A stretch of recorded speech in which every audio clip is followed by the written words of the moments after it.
everyone, I'm Elaine Chow. And I'm Trist Curlis. And welcome to The Musician's Loop. Loop, like a drum loop? No, like the kind of thing that a jeweler uses to evaluate gems. Oh, like a magnifying glass, like what we'll do on this podcast, actively listening to music like a musician. That's right. And every week, we are choosing a track to dive into together and share our thoughts about what we find intriguing about the song. Whether it's songwriting, chord progression, instrumentation, recording technology, arrangement, whatever, we're looking at the music we love through the lens, or the loop, of decades in the music industry.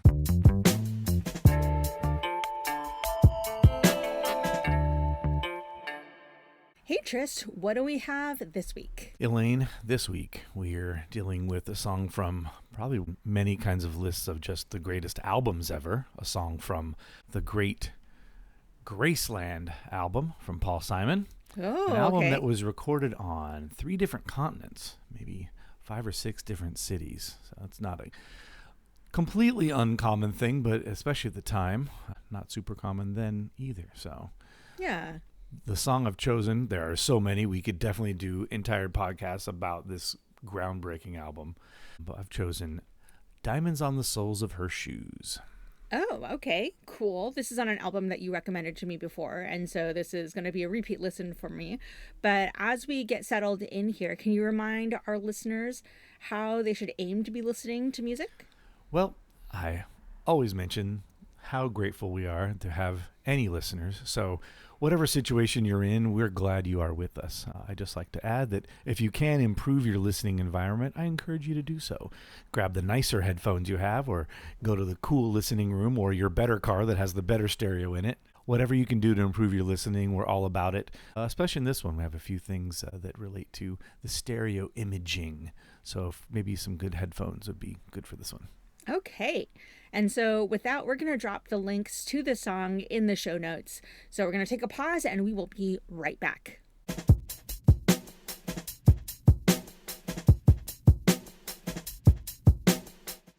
And we're back. Ooh, I had completely forgotten about this intro when I listened to it again. Oh, yeah. Yeah. So can you tell me a little bit about why you chose this particular song? Oh, there's so much. Like so many Paul Simon lyrics and songs. Pretty deep guy. Generally, there's a lot to consume. We could have, again, a whole podcast just about some lyrics, or a whole podcast about the harmonic and rhythmic differences, or his combination of musicians from different parts of the world, etc. I like the culmination of all of it. And on this particular thing, being, of course, as we all know, vocal music fans and a cappella group fans, Ladysmith Black Mambazo, the most famous vocal ensemble from maybe Africa, period, but especially from South Africa, having them involved. But I wanted more than just their feature. They are featured on a song called Homeless on the album, which is wonderful. But I liked the combination of all of this, and I liked the variety of interpretations of some of the lyrics from Diamonds on the Soles of Her Shoes. Interesting. Yeah, I was really thinking about that as well. And as I was looking this up on Wikipedia, it looked like this particular album actually launched Ladysmith Black Mambazo into the Western world, and thinking about the global South versus the Western music industry. And now they're a multiple Grammy Award-winning group, right? Yeah, absolutely. That's how a kid from Wyoming first heard of them, for sure. Not like they were coming to my area of the world. But yeah, that's definitely how I first heard of them. And you're right, I think really introduced them, and a lot of other South African musicians featured on this album who might have had decent careers where they were from, but Paul Simon really brought them to the world on this album. By the way, Ladysmith Black Mambazo, I believe the story goes, there's these singing competitions that would happen with groups like them. And they were that group that won it so many times in a row that they were banned from the competition. Oh, that's hilarious. Like they either they became the judges, or it became the Ladysmith Black Mambazo prize or something. Like I might be making some of that part up, but it's like, It's something along those lines where like they were so good eventually they're like, no more of you guys. Someone else needs to win. We get it. You're amazing. Yeah, and I guess it makes sense. We're talking about the mid-1980s. That being said, one of the things that I was looking at was this song in the context of the culture at the time. And we're talking about South Africa, we're talking about apartheid. I dug way into the rabbit hole of the history of apartheid during this era because I wasn't really aware of global politics at this point in time. But that was something that I just found fascinating, that this particular song, and also Ladysmith Black Mambazo, coming to such prominence during this time when Black artists, even in South Africa, weren't as widely elevated or as highly regarded because of apartheid. Right.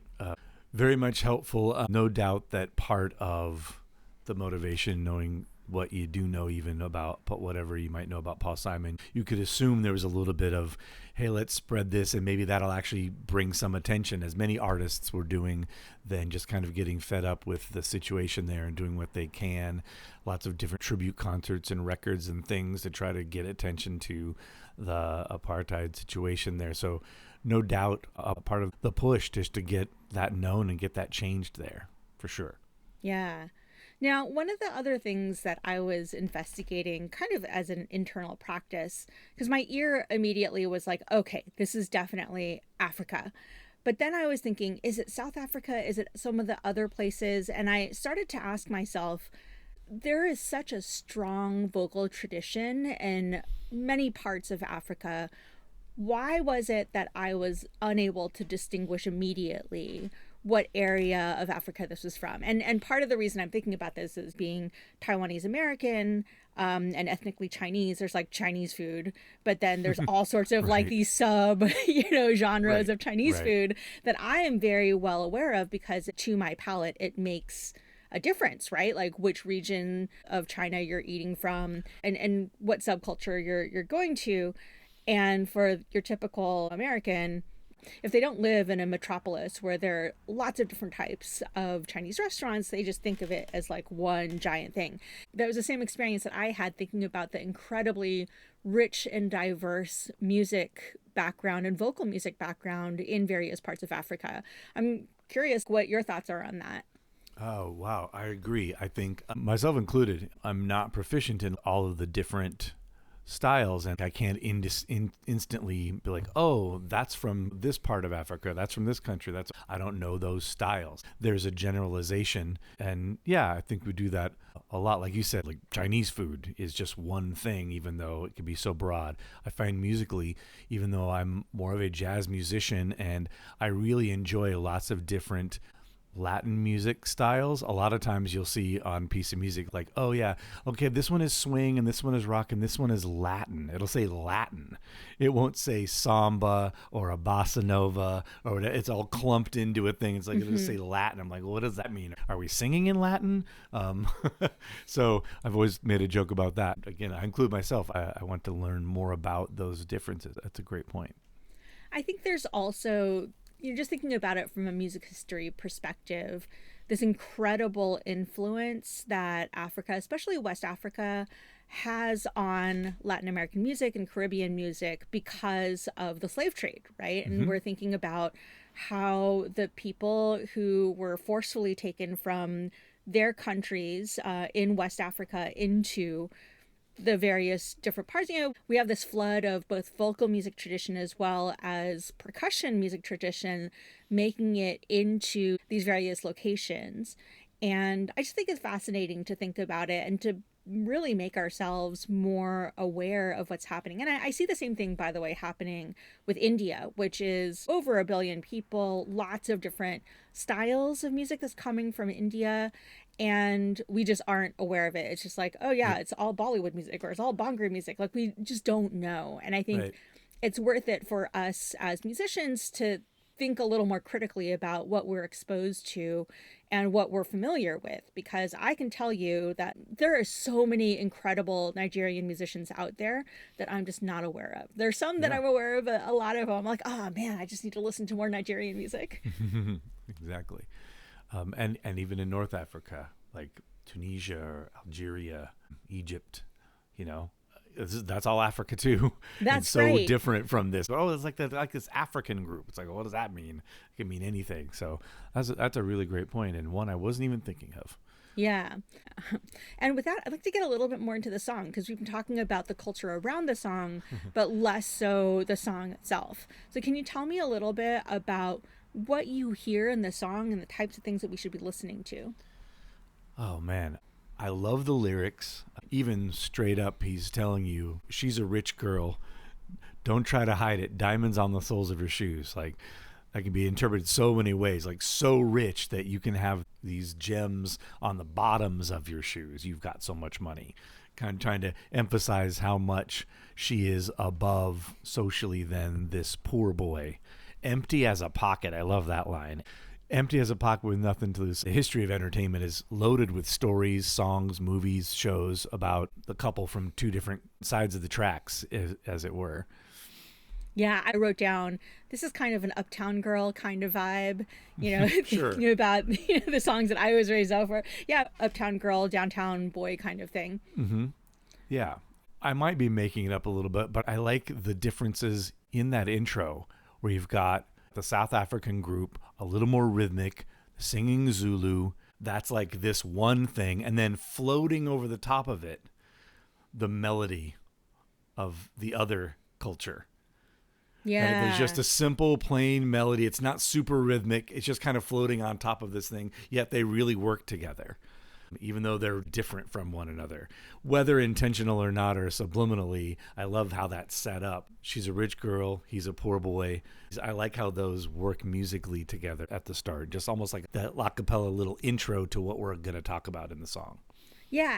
Another rabbit hole that I went into was the meaning of the lyrics that were sung in, it looks like a couple of different South African languages. So as I was taking a look at it, it wasn't just isiZulu, but also isiXhosa. I'm going to totally butcher that, but it's the click language, Xhosa. And it I feel seems like I feel like that actually happens more in the other song. Oh, interesting. Okay. Yeah, So, because there's actually some of the clicks and things in Homeless. Huh.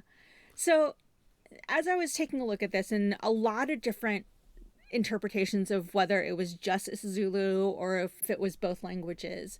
But as I took a look at the lyrics, it also has another subtext to it because it talks about the wealth of this woman and how that is unusual and the blessings that she had, etc. So it's like building her up in some way. And then along the top of it, you were saying in English, there is this counterpoint that only we only understand that part of it.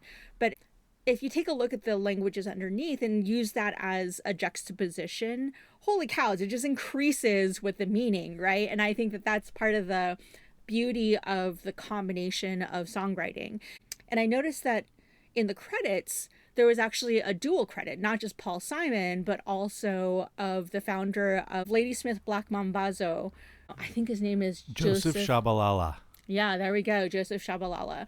And so I think that he just added another dimension to this song through the lyrics that are sung in these two different African languages. Yeah, I think on both of the tunes they collaborated with in there. It kind of took Paul Simon's ideas and then they would kind of figure out some stuff and bring it to him, say, here's this thing that we think would fit. And of course, most of the time he was like, whoa, blown away by it. So that is very cool that they worked on that together. Sorry, I also noted that, speaking of that, I read that this wasn't originally going to be for that. They had been working on this album and they had traveled with some singers and players from South Africa to appear on Saturday Night Live. And the label decided to push the album back a little bit and work on it a little more. And they're like, hey, while we're here, let's go and record some more. And this is one of the ones that happened right then. And actually, the horn players on it are from SNL. Oh. So that was a little thing I kind of put together. I didn't read that part, but I'd read that they had done it just after this SNL stint when they realized the album was going to be delayed and he decided this could go on it. And then I looked in the credits. I was like, oh, that's Lenny Pickett. He's the sax player on Saturday Night Live, the one who always has the really high squealing saxophone part. So he's one of the horn players on there. I assumed that the trumpet player was, but I'm not positive. I thought that was cool. Yeah, that is fascinating. Now, I was taking a look at the lyrics and you were talking previously about the different types of lyrics. And I took a look at it from the perspective of what characters are there in this song. So there is the I character, right? So the narrator. Mm-hmm. And then there's she and him. So I could see that there are three different people that are in this conversation. And out of that, I ended up coming up with some kind of relationship between like the narrator as well as the two of them. Now, what really got me was there was a section where we're talking about the sign of a teaspoon, the sign of a wave. I had to look that up as well. And it looks like that's actually very South African. And thinking about the sign of the teaspoon and the sign of the wave pointing to two different areas in South Africa, one being the city center and the other one being kind of out in the hinterlands or another city. And that was fascinating because it would like really anchored everything in South Africa. So South Africa culture, South Africa locations. Those of us who aren't from South Africa, it's just like, yeah, well, teaspoon wave, whatever. But the more that I look at it, the more I'm like, oh, okay, that anchors it. Now, the other thing that got me was the following verse. There was the, hey, they ended up sleeping in a doorway by the bodegas and the lights on Upper Broadway. And I was like, well, wait a minute, that's New York, right? So are we changing locations? And that led me to wonder, are we talking about a specific woman and man, or are we talking about a category of woman and man and talking about how universal this experience is of a woman who is from uptown and a boy who's from downtown, and this more universal experience of class integration in some way? Totally. This is exactly what I was getting at with Paul Simon. There's a great surface meaning, and then you could create some more, and you can look up and read other people's interpretations that you never thought of. Same. And I thought that was interesting, learning about the hand signals, like flagging down a taxi. The sign of a teaspoon sends you one place, and they might pass you up if you make the sign of a wave and they don't want to go that way.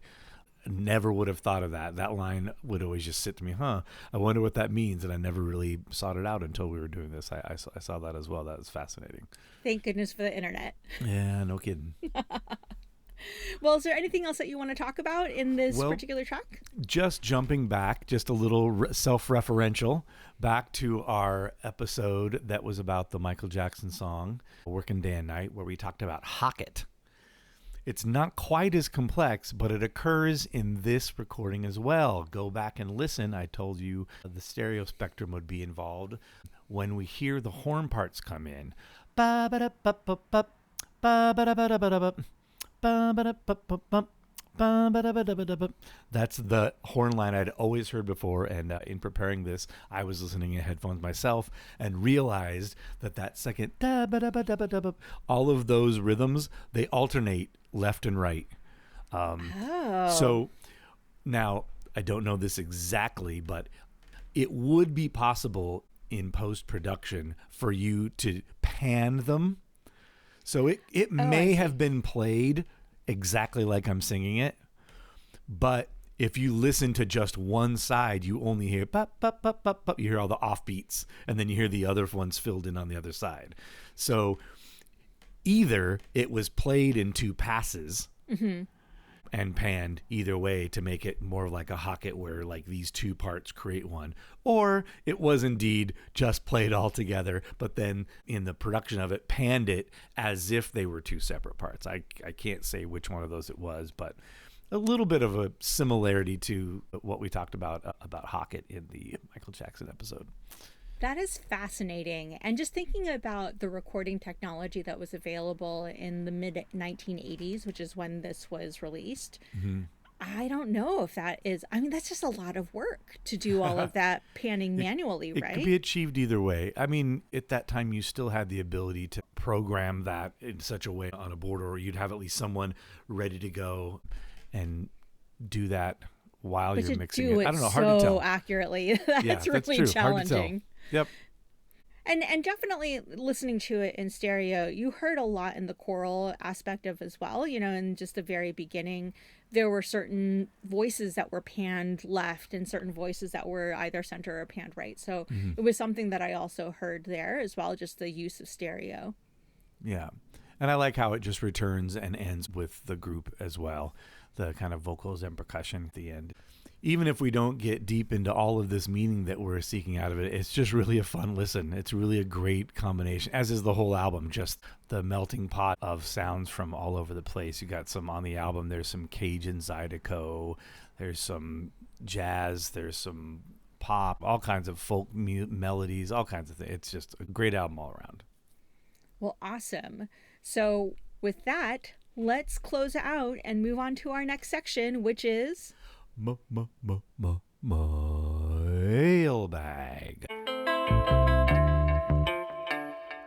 Yes, so our mailbag. For those of you who would love to get a hold of us, we are available via email, themusiciansloop@gmail.com. That's LOUPE.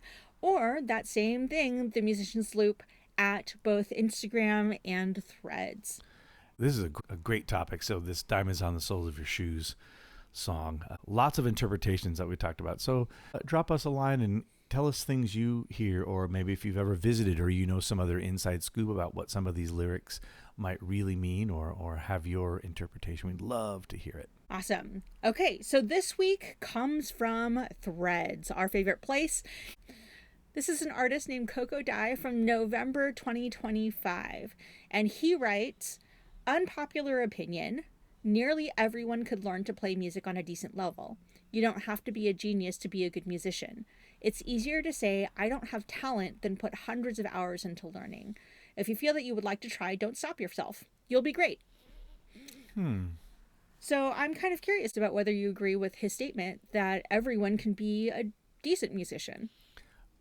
Like most of these questions, I think that would depend on your interpretation of what decent means. Okay, so what is your interpretation? To me, the essence of that concept of what this person is talking about is just music can be a part of your life. You can participate in it regardless of your innate abilities or particular talents that seem to just flow from some people. Most of the time, the most incredible artists, I think, have some bit of whatever we call gift, or something that they're just natural at, added to the hours and hours and years and years and years of practice and application and learning. It's like the combination of those things. That's what I think of mostly.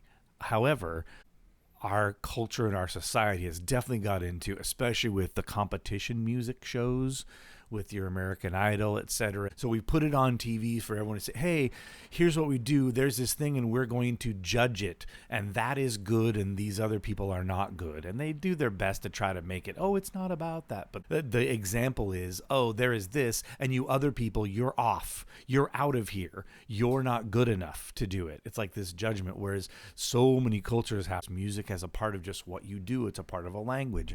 Oh, at this ceremony with our family, we always sing these songs. At the song, no one's going, oh, our second cousin Marcy is the worst. You know what I mean? That's not the thing that you do. You're all singing. It's a cultural thing. So part of what I'm hearing about that is, don't worry about being judged and stop judging others on their musical ability. Like, let music be a part of your life. And if you spend some time, I think more surface level of what this person's saying, with some practice, even if you don't have quote unquote a gift or are naturally talented in an area, with enough application, just like anything in business or anything else you want to do, people can do it to a level that maybe, to me, a decent level is maybe like surprising relative to what they thought they might do. It's a long answer, but a lot in there. Yeah, I think I'm similar to you in that there is talent and then there's cultivation of talent, which I think are maybe two different things. In that people might not feel like they have talent before they cultivate it. And I think about my experience as an instrumental player primarily to begin with. So I started out on the piano and not really having any vocal training. And by the time I started singing in choirs, I had a lot of music experience, but no training as me as a vocalist. And now, a whole lot of time later, I've had a lot of experience and had a lot of teaching and had a lot of curiosity about what makes my voice an instrument. And I've been able to cultivate that a lot more because of that. I think one of the things I think about is, what does it mean to be musical, and how can people participate in music in a way that is authentic to them. If someone can't, and I've definitely been with people who they just can't hear the tones, they can't hear the difference between what is flat and what is sharp, maybe something like piano is a really good option for them, where it's actually more about hitting the right keys in the right order and in the right rhythm, and you end up making some great music out of it, as opposed to, you know, people who are playing violin and those poor parents, bless you parents of young violinists, because there's a lot of screeching and there's a lot of out of tunage as people are trying to figure out how to play on fretless instruments. You know, those are, it's a completely different set there. That being said, I think that there are certain people who have, like you said, innate talents. A daughter of a friend of mine at age 2 and age 3 was actually able to hold a tune, which developmentally was extremely, extremely advanced for a 2 or 3-year-old. Most 2 to 3-year-olds cannot hold a tune, and now she's a great singer. She's cultivated that talent. But that's something that I think about is, oh, you start out with something rare, and then you end up cultivating that as opposed to something that you developed. Yeah, the unpopular opinion this person put out, I don't think it's that unpopular. I think if people really think about it in this manner, it's like, oh yeah, if you just kind of dedicate yourself to just about anything, you could be, again, relatively good at it. You could do it on a decent level. The big thing there to me is your interpretation of what a decent level is. That's all. I actually think that, you know, to put it maybe slightly differently, I think that people think that talent is the only way to get good at something. And as a martial artist, this is something that we see all the time. People are walking through our doors, they're intimidated because they're not inherently athletic. But you're not going to be athletic until you actually put the work in. And that is something that I think is really a little bit more challenging for people to think about. Like, well, wait a minute, is it inherently a talent, or is it the result of a lot of hard work? Right. Yeah, you do see this even in athletics, football players, basketball players, soccer players, whatever. There are those that, wow, from an early age, this person that ended up being a Hall of Famer, from an early age, you could tell that they were incredible at this, and then they worked really hard on top of it. But then there's also those, oh yeah, this football player, he really just kind of played basketball in high school, and then in college he thought he would try this out, and now he's an all-pro because he really worked at it. So there's always combinations of that in different disciplines. Yeah, so I think that is probably more a misclassification of what we think the outcome comes from, right? Like the outcome can come from talent that is cultivated, but it's also can come from just sheer hard work. Yeah. And also in the question, like, could learn to play music on a decent level. That doesn't mean like can learn enough to make a living doing music. Maybe not everybody can do that. But that's different than just, satisfactorily playing music with some friends and being able to get through some songs and enjoy the camaraderie of making music with other people. Anybody could do that, I think. I mean, I do want to challenge that because I think there are a lot of people who are making music full time who are kind of mediocre, right? Like we're not talking about work, and they know how to promote themselves, and they have another thing to go along with it. Yeah. Yeah, again, there's this whole misconception that I'm trying to push on that the best musicians are the ones that are full time. And I think that that's something that we just need to keep ourselves accountable to, that, you know, there are amazing musicians who are working part time or in their living rooms right now making music. Yeah. So, yeah, maybe this is an encouragement to those who are more music appreciators and who want to make music, that there is a path forward for you should you choose to take it. Absolutely. Absolutely. Yeah. Just like the person you brought up, if you feel you'd like to try, don't stop yourself. Great advice. And also just an emphasis on this is going to take a lot of work. So set your expectations. Yeah. All right. Good one. That was a good one this week. Okay. So with that, any last thoughts before we wrap up? That is all. Thanks for joining us as always. Awesome. See you next week.